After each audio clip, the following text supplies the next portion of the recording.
तो यहाँ पर हम लोग देखने वाले हैं कि उत्तल लेंस और अवतल लेंस में प्रतिबिंब का निर्माण किस प्रकार से होता है। ठीक है, लेकिन प्रतिबिंब निर्माण करने से पहले हमको यह समझना पड़ेगा कि किरण आरेख की बनावट क्या होती है। देखो, प्रतिबिंब बनाने के लिए हमको किरण की आवश्यकता होगी। अगर हमको डायग्राम में दिखाना है तो किरण की आवश्यकता होगी। तो कम से कम 2 किरण चाहिए होता है हमको प्रतिबिंब बनाने के लिए। और प्रतिबिंब बनाने के लिए इस बात की जानकारी होना बहुत ज्यादा जरूरी है कि जैसे हम उदाहरण से समझाए तुमको पिक्चर बना के, तो ये हमारा कौन सा लेंस है? उत्तल लेंस है। ये मुख्य अक्ष है, ये हमारा F1 F2 है, ये 2F1 2F2 है, और ये हमारा ऑप्टिकल सेंटर है। इसी प्रकार से ये अवतल लेंस है।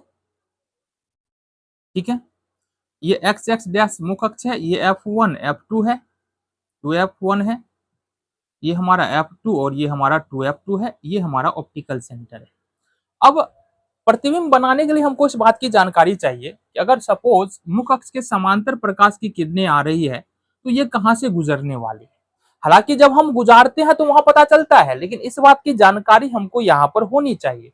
अगर हम मान लो सपोज हम प्रकाशीय केंद्र से किसी एक ऐसा प्रकाश का किरण ले रहे हैं जो प्रकाशीय केंद्र से गुजर रही है, तो वो कहाँ कैसे गुजरेगी, कहां से गुजरेगी।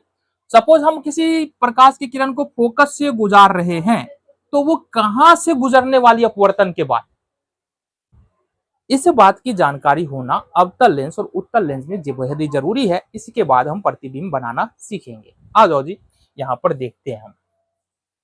ठीक है, देखो ध्यान से।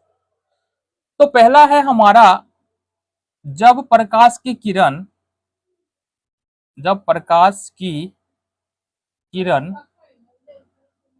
मुख्य अक्ष के समांतर हो, अक्ष के समांतर हो।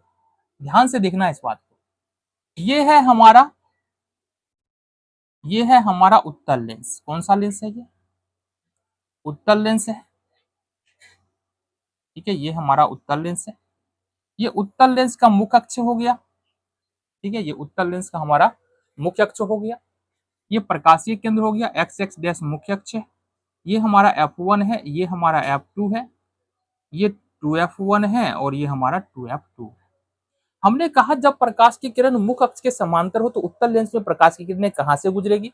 तो उत्तल लेंस में जितनी भी मुख्य अक्ष के समांतर प्रकाश की किरणें आती है वो फोकस से गुजरती है। कहां से गुजरेगी? फोकस से। कितना भी ले लो, वो सब के सब जो है वो कहां से गुजर जाएगी? तुम्हारा फोकस से गुजर जाएगी, कहीं और से नहीं गुजरेगी, इस प्रकार से। ठीक है, ये उत्तल लेंस में हो गया। अगर हम बात करते हैं अवतल लेंस में, तो ये हमारे पास आ गया अवतल लेंस। ये हमारे पास आ गया अवतल लेंस। ये अवतल लेंस का मुख्य अक्ष है। ये हमारा F1 है, ये हमारा 2F1 है, ये F2 है, और ये 2F2 है। क्लियर है बात? अब मान लो ये हमारा प्रकाशीय केंद्र है। ठीक है, मान लो कि ये मुख्य अक्ष के समांतर एक प्रकाश की किरण यहां से गुजर रही है, तो ये तुमको इस प्रकार से अब मुख्य अक्ष को काटेगी नहीं, बल्कि इस प्रकार से निकल जाएगी। दूसरा प्रकाश का किरण लेते हैं, ये मुख्य अक्ष के समांतर, ये कुछ इस प्रकार से निकल जाएगी। अब ये मुख्य अक्ष को काट ही नहीं रही है ये अब, लेकिन जब इस अपवर्तित प्रकाश की किरण को पीछे की ओर हम बढ़ाते हैं तो ये कहां से गुजरती हुई प्रतीत होती है? फोकस से गुजरती हुई प्रतीत होती है। तो अल्टीमेटली हम कह सकते हैं कि दोनों ही स्थिति में उत्तल लेंस में देखेंगे तो मुख्य अक्ष के समांतर जाने वाली प्रकाश किरणें वास्तव में फोकस से गुजरती है, और अवतल लेंस में फोकस से गुजरती हुई प्रतीत होती है। चलो, ये पहली बात हो गया। दूसरी बात हम यहां पर देखते हैं, जब किरणें प्रकाशीय केंद्र से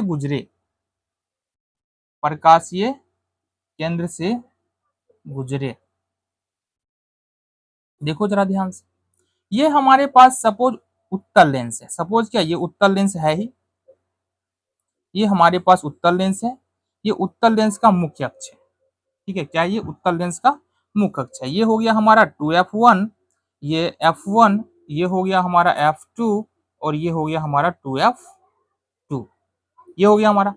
अब समझना, ये हो गया हमारा प्रकाशीय केंद्र। क्या हो गया? ये प्रकाशीय केंद्र। अब जरा समझना यहाँ पर कि अगर प्रकाशीय केंद्र से कोई प्रकाश की किरण गुजर रही है, ये तो थोड़ा टेढ़ा हो गया, सीधा कर ले। प्रकाशीय केंद्र से अगर कोई प्रकाश की किरण गुजर रही है तो ये बिल्कुल ही सीधी निकल जाएगी। कैसे निकल जाएगी? बिल्कुल सीधी निकल जाएगी, बिना मुड़े। बिल्कुल कहा कैसे निकलेगी? सीधी निकलेगी, कोई भी अपवर्तन यहाँ पर देखने को नहीं मिलेगा। इसी तरह से अगर हम अवतल लेंस में भी बात कर ले, अवतल लेंस में भी अगर बात कर ले, ये हमारा थोड़ा सा मोटा पतला हो गया, कोई दिक्कत नहीं, फिर से बना ले। ठीक है, अवतल लेंस में भी अगर बात करें तो ये हमारे पास एक अवतल लेंस आ गया, ये हमारे पास एक अवतल लेंस आ गया। ठीक है, ये आ गया। ठीक है, आगे देखो, ये हमारा हो गया मुख्य अक्ष, ये प्रकाशीय केंद्र है। अब प्रकाशीय केंद्र से मान लो प्रकाश की किरण को हम गुजार रहे हैं तो बिल्कुल सीधे निकल जाएगी, किसी प्रकार का विचलन यहाँ पर हमको देखने के लिए नहीं मिलेगा। मतलब प्रकाशीय केंद्र से गुजरने वाली प्रकाश की किरण बिल्कुल सीधे निकल जाती है, किसी प्रकार का विचलन हम यहाँ पर नहीं देखते हैं। ये दूसरी बात होगी। तीसरी बात आ जाओ। तीसरी बात है, यदि क्या है, प्रकाश फोकस से गुजरे, प्रकाश की किरण फोकस से गुजरे। आ जाओ जी, सबसे पहले हम उत्तल लेंस में देखेंगे। ये हमारा उत्तल लेंस है, ध्यान से देखना। एक्स एक्स डैश हमारा मुख्य अक्ष है, वो प्रकाशीय केंद्र है। ये है हमारा F1, ये है 2F1, ये है F2 और ये है हमारा 2F। ठीक है जी, चलो बहुत बढ़िया। हमने कहा कि प्रकाश की किरण फोकस से गुजर रही है, तो इस प्रकार से फोकस से गुजरेगी और ये अपवर्तन के बाद मुख्य अक्ष के समांतर हो जाएगी। प्रकाश की किरण फोकस से गुजर रही है, सपोज इस प्रकार से फोकस से गुजर रही है, तो अपवर्तन के बाद मुख्य अक्ष के समांतर हो जाएगी। अगर प्रकाश की किरण उत्तल लेंस में फोकस से गुजर रही है तो वो अपवर्तन के बाद मुख्य अक्ष के समांतर हो जाएगी, जैसा कि तुमको यहाँ पर दिख रहा है। दूसरी स्थिति हम अवतल लेंस के लिए देखें, सेम स्थिति को। ये हमारा है अवतल लेंस, ठीक है। ये है हमारा मुख्य अक्ष, ये है प्रकाशीय केंद्र। अब ये है F1 और ये है हमारा 2F1, ये है F2 और ये है हमारा 2F2।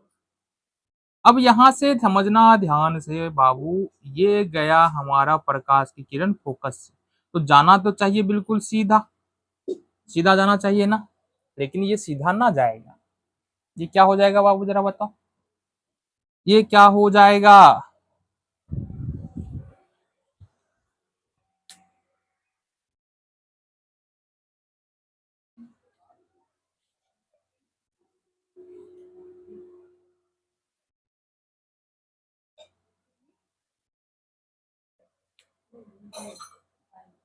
देखो यहां से, अब अगर हम अवतल लेंस की स्थिति में देखते हैं तो सपोज एक प्रकाश की किरण यहां पर देख रहे हैं कि ये फोकस की दिशा में जा रही है।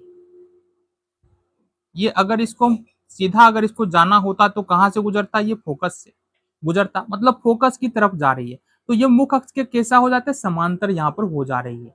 इसी तरह से सपोज एक प्रकाश की किरण फिर से इधर से ले ले, जो कि हमारा फोकस की ओर जा रही है, ठीक है। तो ये अपवर्तन के बाद क्या होगा? मुख्य अक्ष के समांतर हमारा यहाँ पर हो जाने वाला। तो यहाँ पर लेंस हमारा फर्क नहीं पड़ता है कि उत्तल है कि अवतल है। उत्तल लेंस में देखो, अगर फोकस से प्रकाश की किरण गुजर रही है तो यह मुख्य अक्ष के समांतर हो जा रही है। अवतल लेंस में भी यहाँ पर समांतर होती हुई प्रतीत हो रही है, समांतर हो ही जा रही है, प्रतीत क्या हो रही है? समांतर हो ही जा रही है। ठीक है, तो ये था हमारा उत्तल और अवतल लेंस में किरण आरेख की बनावट। आओ जरा बात करें कि उत्तल लेंस में प्रतिबिंब का निर्माण किस प्रकार से